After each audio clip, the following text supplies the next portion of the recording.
Yo, what up G? Samahan nyo nga ako ngayong araw mga G. Pupunta nga pala ako dito sa family park. Kahit hindi ko naman kasama yung family. Pupuntahan ko lang pala yung mga klase ko doon dahil nga may practice kami ngayong araw. At andito nga ako sa kanto namin naglalakad na. At sa time na to nakasakay na nga ako sa jeep. Actually nga mga G, pangalawang jeep na to. Dahil yung unang jeep na sinakayan ko, bumaba rin ako dahil hindi pala bumabiyahe yun. Napahiya ako sa sariling kong kagagawan. At yun nga, nakababa na ako. Ngayon naman ay maglalakad naman tayo papunta sa location natin. At nandito na nga ako sa palengke ng Karuwatan, Valenzuela City. Call time nga namin ay 12 pero umalis ako sa bahay alauna. Ganyan talaga yung mabuting tao. At habang nasa loob nga ako ng jeep kanina ay nag-chat muna ako sa GC namin. Sabi ko sa leader ko on the way na nga para alam nila na makakahabol pa ako o meron pang makakapunta. Dahil doon nga kami magkikita-kita nga sa family park. Kasi doon din kami sasayaw ng wellness. At sa park na nga na ito ay nasa family park na ako. Agad na nga akong pumasok. Para sa aming mga pamilya dyan, pwede naman kayo ditong magpasyal sa family park. Kaya nga tinawag na family park kasi nga pasyalan nito ng mga pamilya. Kaso nga iba't ibang tao na pumupunta dito. Kasaba, gids ang manok. Andito yung sari-sari ng mga tao na pumupunta. Ginagawang praktisan, palaruan. Hindi na siya family park kundi people's park. Maganda naman dito sa loob ng family park. Dahil wala pa ngayong ibagad muna kami dito ng laro ng badminton. Kaya naman sa mga gustong pumunta sa lugar na to, pumunta na kayo. At habang naglalaro sila, ako naman dito ay nakatambay. Makaupo baga. Akala ko hayop yung humuhuni. Hindi pala. Ayaw niya. Tama. Ayaw niya sa'yo.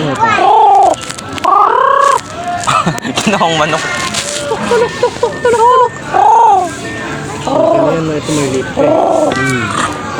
Shoutout muna kay Ashley Solero. Shoutout din kay Althea. Siyempre, shoutout din kay John Kervin Alvarez. Siyempre, pati na rin sa kapwa ko content creator. Kaya naman shoutout kay Single Mom Vlog. Bye bye mga G!